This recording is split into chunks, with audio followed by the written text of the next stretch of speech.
لبيك اللهم لبيك لبيك لا شريك لك لبيك إن الحمد والنعمة لك الملك لا شريك لك لبيك اللهم لبيك. بسم اللہ الرحمن الرحیم. محترم حجاج کرام،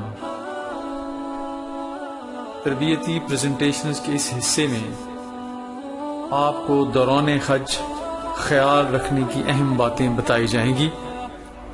سب سے پہلے آپ کو اہم شرعی اور متفرق امور کے بارے میں بتایا جائے گا. سب سے پہلے نمازی کے آگے سے گزرنا. خواتین و حضرات، مسجد میں نمازی کے سامنے سے گزرنا نہایت ہی ناپسندیدہ اور حرام عمل ہے. بڑی مساجد میں سجدہ کی جگہ دیکھتے ہوئے جہاں تک نمازی کی نظر پڑے وہاں سے نہیں گزرنا چاہیے. عموماً یہ حد 3 صفوں تک خیال کی جاتی ہے.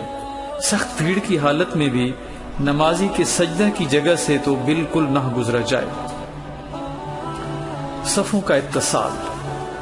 ایام حج سے چند دن قبل مسجد الحرام میں لاکھوں نمازی موجود ہوتے ہیں اور نماز کی صفیں قرب و جوار کی سڑکوں تک دور دور تک چلی جاتی ہیں. لیکن جب رش کم ہو جائے تو صفیں مسجد الحرام کے بیرونی صحن تک آ جاتی ہیں. اس صورت میں مسجد سے دور سڑکوں پر جائے نماز بچھا کر نماز پڑھنا درست عمل نہیں. حرم کی نماز. باجماعت نماز کے وقت آپ کئی حجاج کو مطاف میں صفوں کے درمیان چکر لگاتے دیکھیں گے جو دراصل نماز کے لیے خالی جگہ کی تلاش میں ہوتے ہیں. اس الجھن سے بچنے کے لیے طواف کے اوقات کا انتخاب اس طرح کریں کہ نماز با جماعت آپ آرام سے ادا کر سکیں. مطاف میں رکن یمانی سے لے کر رکن حجر اسود اور مقام ابراہیم کے علاقے تک زیادہ بھیڑ ہوتی ہے اور وہاں جماعت کے اوقات میں نماز کے لیے جگہ ملنا بہت مشکل ہوتا ہے. لیکن اس وقت حتیم سے لے کر رکن یمانی کا علاقہ کچھ خالی ہوتا ہے اور وہاں نماز کے لیے عموماً جگہ آرام سے مل جاتی ہے. نیز جب آپ گروپ کی شکل میں حرم جائیں تو پورے گروپ کو کسی ایک مقام پر نماز پڑھنے کے لیے جگہ کا ملنا مشکل ہوتا ہے. ہاں البتہ 2 سے 3 افراد کے لیے قریب جگہ میسر ہو جاتی ہے. مینا میں نمازیں. اگر اپنے وطن یا مدینہ منورہ سے مکہ مکرمہ پہنچنے کے دن سے لے کر 8 ذی الحج کو مینا روانگی تک آپ کا قیام 15 دن سے زیادہ کا ہے تو آپ وہاں مقیم شمار ہوں گے. بصورت دیگر آپ مسافر ہوں گے. جو شخص مکہ مکرمہ میں مقیم ہے وہ مینا میں بھی مقیم ہوگا اور جو مکہ مکرمہ میں مسافر ہے وہ مینا اور عرفات میں بھی مسافر ہوگا. نتیجتاً اگر آپ مسافر ہیں تو آپ مینا میں قصر نمازیں پڑھیں گے اور اگر آپ مقیم ہیں تو پوری نمازیں پڑھیں گے. یاد رکھیے، قصر یا پوری نمازیں پڑھنا نہ تو حج کے اراکین میں سے ہے اور نہ ہی واجبات سے. جس طرح بھی نماز پڑھنے سے آپ کو قلبی اطمینان حاصل ہوتا ہے اس طرح نماز ادا کیجیے اور بحث و مباحثہ میں الجھنے سے گریز کریں. یاد رکھیں، حج کے دوران ہمیں لڑائی جھگڑے سے گریز کرنا ہے کیونکہ اس کے بارے میں اللہ تبارک و تعالی کا واضح حکم قرآن مجید میں موجود ہے. مزدلفہ میں نمازیں. مزدلفہ میں مغرب اور عشاء کی نمازیں عشاء کے وقت جمع کر کے ایک اذان اور ایک ہی اقامت کے ساتھ پڑھی جاتی ہیں. اس کی ترتیب یوں ہے کہ پہلے مغرب کے فرض، پھر عشاء کے فرض، اس کے بعد مغرب کی سنتیں اور آخر میں عشاء کی سنتیں اور وتر ادا کیے جاتے ہیں. صفائی کا خیال. نبی کریم صلی اللہ علیہ وآلہ وسلم کا ارشاد مبارک ہے کہ صفائی نصف ایمان ہے. لہذا دوران حج ہر مرحلے پر صفائی کا خیال رکھیں. پھلوں کے چھلکے، ریپرز اور خالی بوتلیں ہمیشہ کوڑا دان میں ڈالیں. جگہ جگہ تھوکنے سے پرہیز کریں. روزانہ 1-2 بار غسل ضرور کریں اور ہمیشہ صاف ستھرا لباس استعمال کریں. دوران حج پیش آنے والے خواتین کے چند استثنائی مسائل عرض کیے جاتے ہیں۔ اگر دوران حج خواتین کے خاص ایام آ جائیں تو وہ احرام باندھیں گی، عمرہ یا حج کی نیت کریں گی، لیکن احرام کے نوافل ادا نہیں کریں گی، تلبیہ پڑھیں گی، نمازیں نہیں پڑھیں گی، عمرہ کا طواف اور طواف زیارہ پاک ہونے تک مؤخر کریں گی، اور طواف وداع حیض و نفاس والی خواتین کو معاف ہے۔ خواتین ان ایام میں سعی کر سکتی ہیں، منا، عرفات، مزدلفہ جا سکتی ہیں، لیکن وہاں بھی نمازیں نہیں پڑھیں گی۔ اسی طرح ان ایام میں خواتین رمی کر سکتی ہیں۔ اب کچھ اہم انتظامی امور کا تذکرہ کیا جاتا ہے۔ ٹرانسپورٹ سے متعلقہ مسائل۔ خواتین و حضرات، حج کے موسم میں مکہ مکرمہ اور مدینہ منورہ کی شاہراہوں پر ٹریفک کا ہجوم کافی حد تک بڑھ جاتا ہے، اور بسیں ایک سے دوسری جگہ پہنچنے میں کافی زیادہ وقت لیتی ہیں۔ لہٰذا جب بھی آپ کو ایک جگہ سے دوسری جگہ جانے کے لیے بسوں کے مہیا کرنے کا کوئی وقت دیا جائے گا، عموماً اس میں تاخیر ہو جائے گی۔ لہٰذا ایسی صورتحال میں صبر کا مظاہرہ کریں۔ ایام حج میں ہزاروں گاڑیاں ایک ہی مقام سے مشترک منزل کی طرف روانہ ہوتی ہیں، جس کی وجہ سے سڑکوں پر بے پناہ بھیڑ ہو جاتی ہے اور غیر متوقع تاخیر کا سامنا کرنا پڑ سکتا ہے۔ زیادہ تر بسیں صرف حج کے موسم میں چلتی ہیں اور باقی سارا سال کھڑی رہتی ہیں، لہذا انجن یا اے سی کی خرابی کے واقعات بھی پیش آ سکتے ہیں۔ حج کے موسم میں سعودی حکومت وقتی طور پر کئی پڑوسی ممالک سے ڈرائیورز کی بھرتی کرتی ہے۔ ان ڈرائیورز کا تعلق مصر، شام اور دوسرے افریقی ممالک سے ہوتا ہے، اور عام طور پر یہ مکہ مکرمہ کی سڑکوں سے ناواقف ہوتے ہیں، لہذا منزل پر تاخیر سے پہنچتے ہیں۔ مکہ مکرمہ سے مدینہ منورہ اور واپسی پر ہر بس کے مسافروں کی لسٹ ہوٹل کے استقبالیہ میں آویزاں کر دی جاتی ہے۔ حجاج کرام کو چاہیے کہ دیے گئے وقت پر اپنی بس میں سوار ہو جائیں۔ اگرچہ مختلف مراحل پر سفر کرنے کے لیے بسیں دیے گئے وقت پر نہیں پہنچ پاتی، لیکن حجاج کرام کو وقت کی پابندی کا مظاہرہ کرنا چاہیے، بصورت دیگر مشکلات کا سامنا کرنا پڑ سکتا ہے۔ مدینہ منورہ سے مکہ مکرمہ کے سفر کے دوران بسیں راستے میں ایک سٹاپ کرتی ہیں، اور وہاں ایک ہی وقت میں کئی ایک جیسی بسیں کھڑی ہوتی ہیں، لہٰذا بس سے اترنے سے پہلے اپنی بس کا نمبر، رنگ اور کمپنی وغیرہ اچھی طرح ذہن نشین کر لیں، ورنہ نماز اور کھانے کے وقفے کے بعد بس میں سوار ہونے کے لیے اپنی بس کو ڈھونڈنے میں مشکل پیش آ سکتی ہے۔ چیک پوائنٹس پر تاخیر۔ سعودی حکومت نے ویزا کی فراہمی سے لے کر حج کی تکمیل تک کے تمام معاملات کمپیوٹرائزڈ کر دیے ہیں، اور نہ صرف سعودی عرب میں داخلے کے وقت بلکہ مکہ مکرمہ اور مدینہ منورہ کے سفر کے دوران مختلف مقامات پر چیک پوسٹیں بنائی گئی ہیں، جہاں حجاج سے متعلق ضروری انفارمیشن کا اندراج اور تصدیق کی جاتی ہے۔ اس ساری کارروائی میں بعض اوقات چیک پوائنٹس پر تاخیر کا سامنا کرنا پڑ سکتا ہے۔ واپسی پر زیادہ سامان کے مسائل۔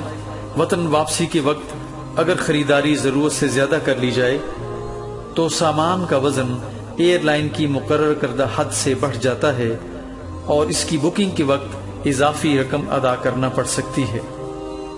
ہوٹل کے کمرے خالی ہونے میں تاخیر۔ عموماً ایک ہی دن مدینہ منورہ میں ایک گروپ ہوٹل خالی کرتا ہے اور دوسرا گروپ ان کمروں میں داخل ہو رہا ہوتا ہے۔ ہوٹل انتظامیہ کی کوشش ہوتی ہے کہ کسی گروپ کے داخلے سے پہلے ہوٹل کے کمرے خالی کروا دیے جائیں، لیکن بعض اوقات مختلف وجوہات کی بنا پر اس میں تاخیر واقع ہو سکتی ہے۔ حجاج کرام کو چاہیے کہ اس صورتحال میں انتظامیہ سے تعاون کریں۔ نقدی اور قیمتی اشیاء کی حفاظت۔ نقدی اور قیمتی اشیاء کی حفاظت حجاج کرام کی اپنی ذمہ داری ہوتی ہے۔ نقدی اور قیمتی اشیاء کے گم ہونے اور جیب کٹنے کے واقعات ہوتے رہتے ہیں، لہذا اپنے پاس موجودہ پوری کی پوری رقم ہر وقت جیب یا بیلٹ میں نہ اٹھائے رکھیں، بلکہ صرف ضرورت کی رقم اپنے پاس رکھیں اور فالتو رقم کسی محفوظ جگہ پر کمرے میں رکھیں۔ اپنے سوٹ کیس کے تالوں کی چابیوں کے 2 سیٹ مختلف مقامات پر محفوظ رکھیں تاکہ ایک سیٹ گم ہو جانے کی صورت میں دوسرا چابیوں کا سیٹ کام آ سکے۔ کھانے پینے سے متعلق مسائل۔ زیادہ ٹھنڈے مشروبات پینے سے گریز کریں، حتیٰ کہ زمزم بھی حرم میں رکھے گئے ایسے کولر سے استعمال کریں جن پر غیر مبرد لکھا ہوتا ہے۔ زیادہ تر پھل، دہی اور سبزیوں کا استعمال کریں۔ پینے کے لیے ہوٹل کے استقبالیے میں زمزم موجود ہوتا ہے۔ اگر زمزم نہ مل سکے تو کچن یا واش روم سے نلکے والا پانی پینے کے لیے ہرگز استعمال نہ کریں، بلکہ پانی کی بوتلیں خرید کر استعمال کریں۔ اگر آپ پانی گرم کرنے کے لیے کیتلی اور ٹی بیگ اپنے ساتھ رکھیں تو ہوٹل کی نسبت سستی چائے اپنے کمرے میں ہی بنا سکیں گے۔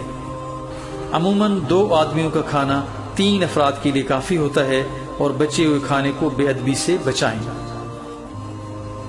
اب اہم انتظامی امور میں خریداری کا ذکر کرتے ہیں۔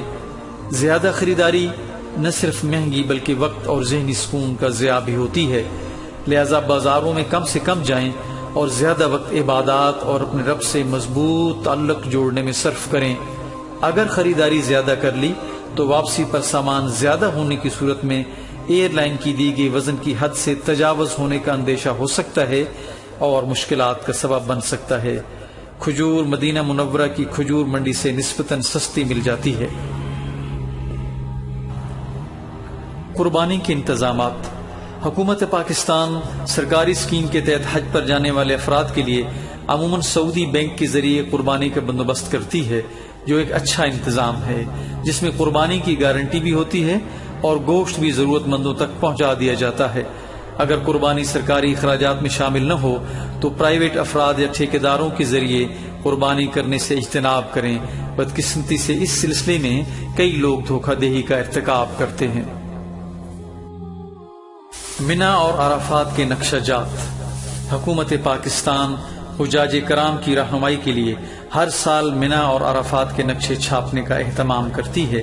یہ نقشے انتظامی وجوہات کے باعث ایام حج سے صرف چند ہی دن پہلے حجاج کرام کی بلڈنگز میں مہیا کیے جاتے ہیں۔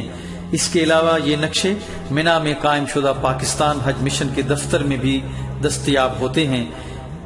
منا کے نقشے پاکستانی مکاتب کے باہر بھی آویزاں کیے جاتے ہیں اور ان سے اپنے مکتب کی جگہ معلوم کرنے کے لیے بآسانی رہنمائی حاصل کی جا سکتی ہے۔ ذاتی اخراجات کا بجٹ۔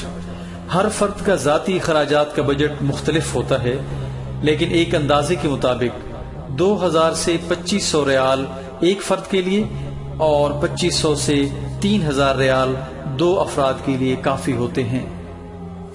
حج ٹرین۔ گزشتہ چند سالوں سے منا، مزدلفہ اور عرفات کے درمیان حجاج کرام کے سفر کو آسان بنانے کے لیے ٹرین کا استعمال کیا جاتا ہے۔ اس مقصد کے لیے ان مقامات کے درمیان ایک پل پر دوہری پٹڑی بچھائی گئی ہے۔ حج ٹرین کی وجہ سے مقامات مقدسہ میں تقریباً 4000 بسوں کی کمی واقع ہوئی ہے، جس کی وجہ سے نہ صرف سڑکوں پر ٹریفک میں کمی ہوئی ہے بلکہ ان کے دھوئیں میں کمی کی وجہ سے فضائی آلودگی اور حجاج کرام میں پیدا ہونے والے امراض کو بھی کم کرنے میں مدد ملی ہے۔ منا، مزدلفہ اور عرفات میں 3 ریلوے اسٹیشن بنائے گئے ہیں۔ ان اسٹیشن کو عرفات کے مشرقی کنارے کی طرف سے نمبر الاٹ کیے گئے ہیں۔ ہر اسٹیشن کے دونوں اطراف سے پلیٹ فارم بنائے گئے ہیں۔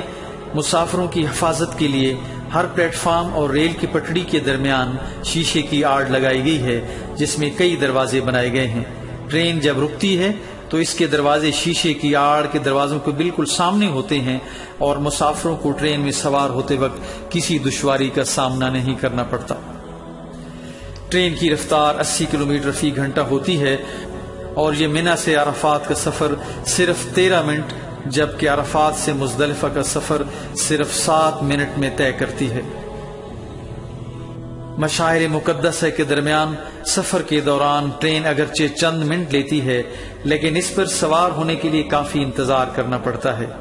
ٹرین پر سوار ہونے والے مسافروں کی ان کے مکاتب کے حساب سے گروپ بندی کی جاتی ہے اور ان گروپوں کو مناسب وقفے کے بعد باری باری مکتب سے ریلوے اسٹیشن تک لایا جاتا ہے۔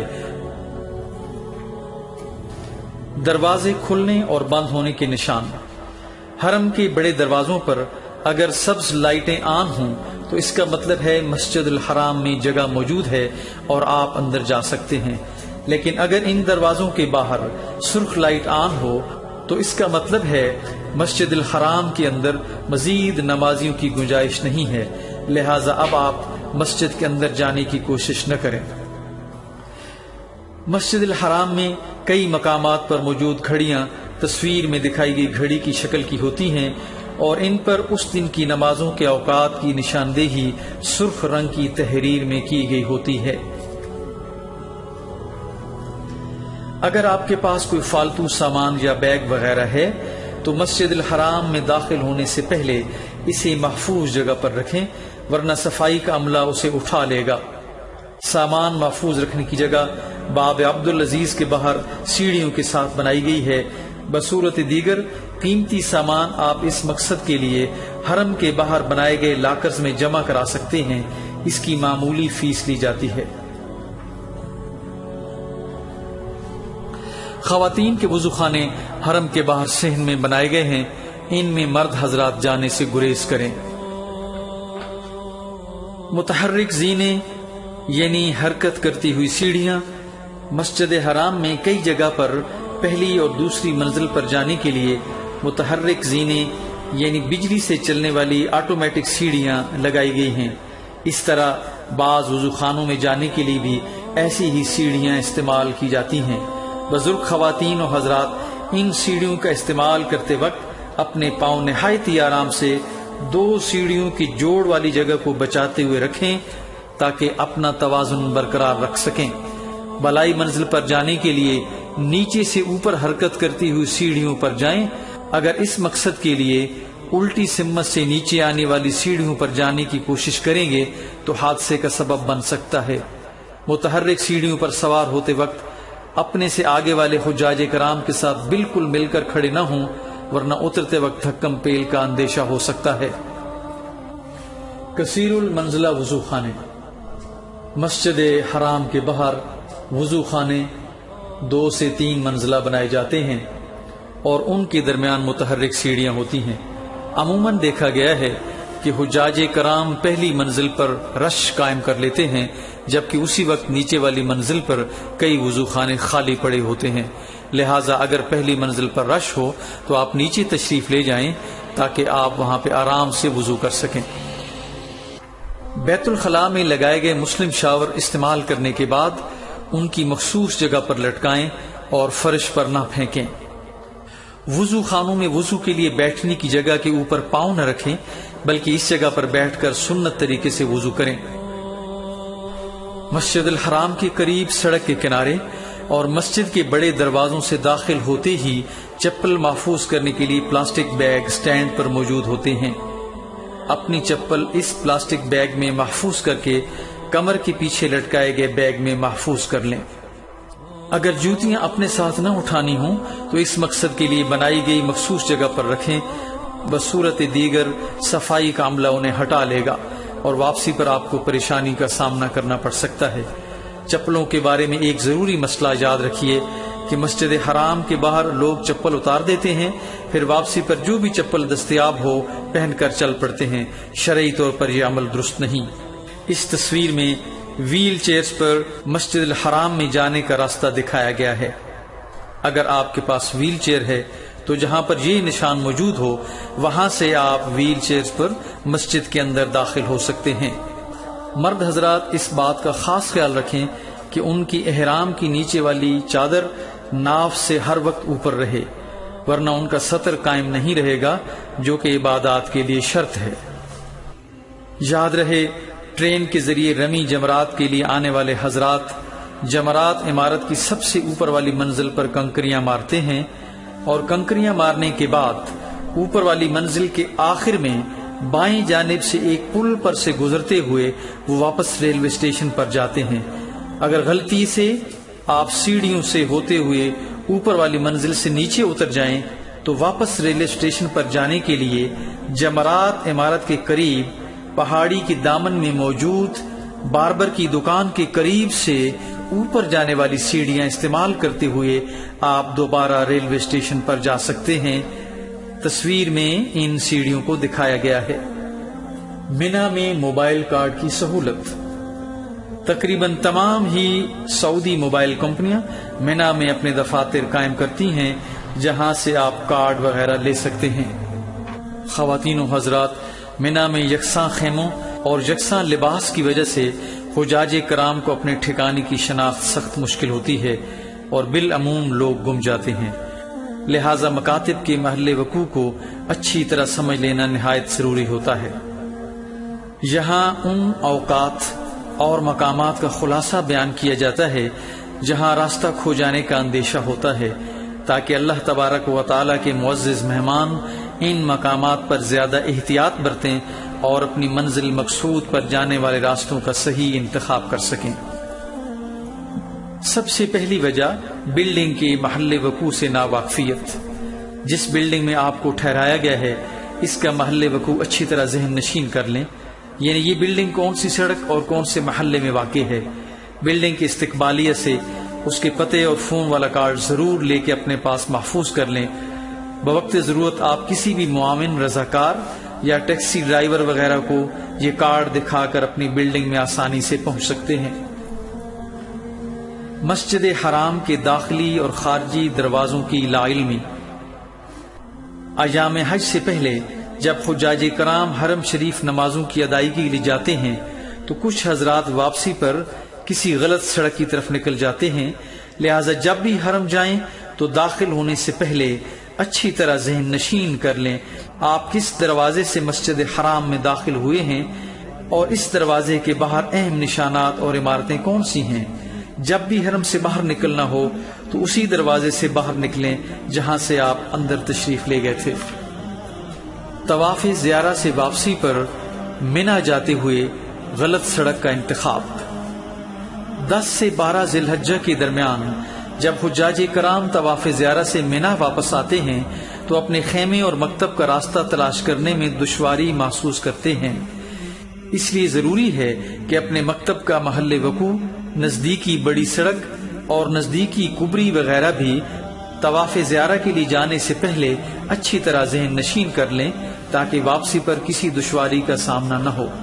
یاد رہے، عربی زبان میں پل کو کبری کہا جاتا ہے۔ ایک بات یاد رکھیے، راستہ کھو جانے کی صورت میں پرسکون رہیں، پریشان نہ ہوں اور یقین رکھیں کہ جس رب کریم نے ہزاروں سال پہلے اس غیر آباد وادی میں اپنی بندی حضرت ہاجرہ اور ان کے ننھے فرزند حضرت اسماعیل کو ضائع نہیں فرمایا تھا تو آپ کی بھی وہی ہستی حفاظت فرمائے گی اور آپ کو جلد منزل مقصود تک پہنچا دے گی۔ رمی جمرات کے بعد غلط سڑک کا انتخاب۔ 10 ذی الحجہ سے 12 یا 13 ذی الحجہ تک منا میں قیام کے دوران جب حجاج کرام کنکریاں مارنے جمرات پر جاتے ہیں، ان کے واپسی پر اپنے مکتب کا راستہ کھو جانے کا بہت زیادہ امکان ہوتا ہے، کیونکہ رمی کو جانے اور آنے والے راستے مختلف ہوتے ہیں۔ اس سلسلے میں اپنے مکتب کی سڑک اور پول نمبر کو اچھی طرح ذہن نشین رکھیے اور اپنے پاس محفوظ رکھیے۔ 8 ذی الحجہ کو اکیلے مکہ مکرمہ سے منا کا سفر کرنا۔ 8 ذی الحجہ کو منا جاتے وقت اگر آپ کو اپنے مکتب یا خیمے کی جگہ معلوم نہیں اور آپ اکیلے منا جانے کی کوشش کریں گے تو دشواری کا سامنا ہو سکتا ہے، لہٰذا اگر ممکن ہو تو اپنے گروپ کے تجربہ کار افراد کے ساتھ حج سے 1-2 دن پہلے اپنے مکتب کی جگہ دیکھ لیں۔ یہ اسی وقت ممکن ہوگا جب مکتب کے ذمہ داران کی طرف سے آپ کو منا اور عرفات میں مکتب کے محل وقوع اور پتے والا کارڈ مل جائے۔ بصورت دیگر کسی الجھن سے بچنے کے لیے 8 ذی الحجہ کو منا کا سفر مکتب کے زیر انتظام جانے والی بسوں سے ہی کریں۔ 9 ذی الحجہ کو جب آپ منا سے عرفات کا سفر کریں تو عرفات کے میدان میں پہنچنے کے بعد اپنے مکتب کی ذمہ داران کی زیر نگرانی اپنے خیمے میں جائیں، اور اگر خدا نخواستہ اپنے قافلے سے بچھڑ جائیں تو مکتب کے پتے والا کارڈ یا بینڈ متعلقہ افراد کو دکھا کر اپنے خیمے میں جانے کے لیے رہنمائی حاصل کریں۔ مزدلفہ سے منا جاتے وقت غلط سڑک کا انتخاب۔ 10 ذوالحجہ کو فجر کی نماز کے بعد تقریباً تمام تر حجاج مزدلفہ سے منا کا سفر پیدل طے کرتے ہیں، اور جب وہ فیصل کبری جو اس راستے میں آنے والا پہلا پل ہے اس کے نیچے سے گزرتے ہیں تو مزدلفہ کے میدان سے منا کی وادی میں داخل ہوتے ہوئے انجانے میں غلط سڑک کا انتخاب کر بیٹھتے ہیں اور اپنے مکتب کا راستہ کھو دیتے ہیں۔ لہٰذا مزدلفہ سے منا میں داخل ہوتے وقت فیصل کبری سے گزرنے کے فوراً بعد سڑک پر لگے ہوئے بورڈوں اور نقشوں کی مدد سے یقین کر لیں کہ آپ اپنی مطلوبہ سڑک پر جا رہے ہیں۔ مشکل درپیش ہو تو وہاں موجود معاونین اور رضاکاروں سے رہنمائی حاصل کر لیں۔ خواتین و حضرات، حج سے واپسی کا سفر شروع کرتے ہی ذرا اپنا دل ٹٹول کر دیکھیے اور پھر بار بار اسے دیکھتے رہیے کہ اب وہ کس حالت میں ہے۔ کیا آپ کے دل میں اس بات کا احساس پیدا ہو گیا ہے کہ خدا نے آپ کو ایک نئی اور گناہوں سے پاک زندگی عطا کی ہے، یا کہ آپ پرانی اور نئی دونوں زندگیوں کے بارے میں بے حس ہیں؟ کیا آپ کے دل میں یہ تڑپ موجود ہے کہ اب جو گناہوں سے پاک زندگی ملی ہے اسے گناہوں سے بچا کے رکھوں گا؟ یا جن دنیاوی دھندوں کی طرف آپ واپس لوٹ رہے ہیں انہوں نے ابھی سے آپ کے ذہن کو اپنے آپ میں مصروف کر لیا ہے؟ کیا آپ کا دل مسرور اور شکر گزار ہے کہ زندگی کا ایک بہت بڑا فرض ادا ہو گیا؟ یا کہ اس سفر کے دوران آپ کے خیال کے مطابق جن لوگوں نے آپ سے بے مروتی برتی تھی ان کے خلاف دل شکووں اور شکایتوں سے بھرا ہوا ہے؟ کیا آپ کے دل میں وہ نرمی موجود ہے جو حج کے دوران پیدا ہوئی تھی، یا کہ اب اس نے سختی سے بدلنا شروع کر دیا ہے؟ لہذا حج کے بعد اپنی روزمرہ کی زندگی میں وقتاً فوقتاً اپنا محاسبہ کرتے رہنا نہایت ضروری ہے۔ ذرا غور تو کریں کہ حج نے ہماری زندگی میں کہاں تک تبدیلی پیدا کی ہے۔ کیا اب ہم شرائط نماز کو ملحوظ رکھتے ہوئے نماز پنجگانہ کے پابند ہیں؟ کیا اب ہم رمضان کے روزے پابندی سے رکھتے ہیں؟ کیا اب ہم اپنے مالوں کی زکوٰۃ کے بارے میں وہمی ہونے تک فکر مند رہتے ہیں؟ کیا اب ہمارے دل کو جو خانہ ویراں ہوا کرتا تھا خدا اور اس کے رسول صلی اللہ علیہ وسلم کی محبت نے آباد کر رکھا ہے؟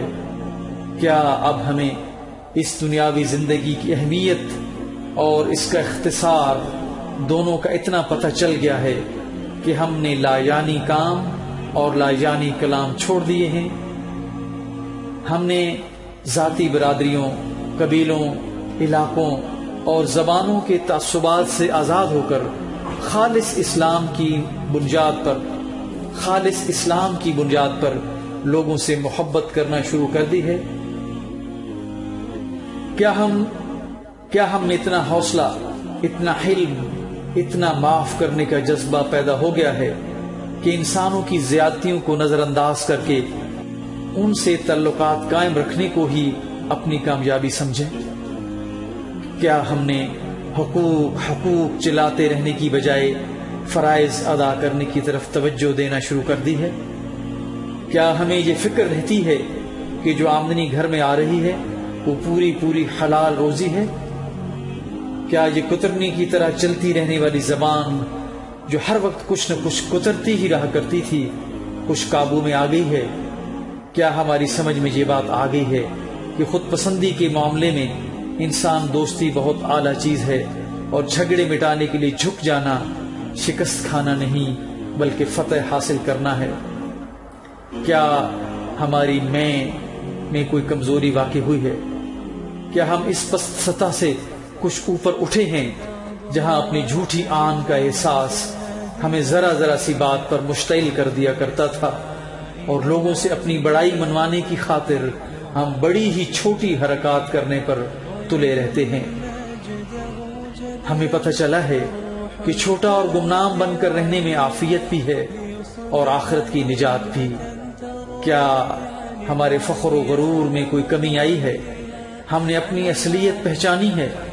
ہم میں وہ انکساری اور عاجزی پیدا ہوئی ہے جو خدا اور اس کے رسول صلی اللہ علیہ وسلم کو پسند ہے؟ کیا ہمارے دلوں میں اپنے اپنے متعلقین کی زیادتیوں کے شکوے کم ہوئے ہیں؟ کیا ہمیں ان کی زیادتیوں کے ساتھ اپنی زیادتیاں بھی نظر آنا شروع ہوئی ہیں؟ کیا ہمارے دل سے عہدہ اور عزت و شہرت اور دولت کی لالچ کم ہوئی ہے؟ خواتین و حضرات، اگر یہ سب کچھ ہو گیا ہے تو آپ نہایت ہی خوش قسمت ہیں۔ اللہ تعالیٰ کا شکر ادا کیجئے اور اس زندگی پر اس سے استقامت مانگیے۔ لیکن خدا نہ خواستہ اگر یہ باتیں اپنی شخصیت میں نظر نہیں آ رہی تو فوراً رب سے استغفار کیجئے کہ اس رب کریم نے آپ کو اپنے گناہوں کی معافی کا اتنا بڑا موقع بخشا، لیکن خدا نہ خواستہ کہیں ہم اسے ضائع تو نہیں کر بیٹھے۔ اللہ تعالیٰ آپ کا حج قبول فرمائے اور آپ کو اس کی بہترین شخصیت بننے میں معاون اور مددگار بنائے، آمین۔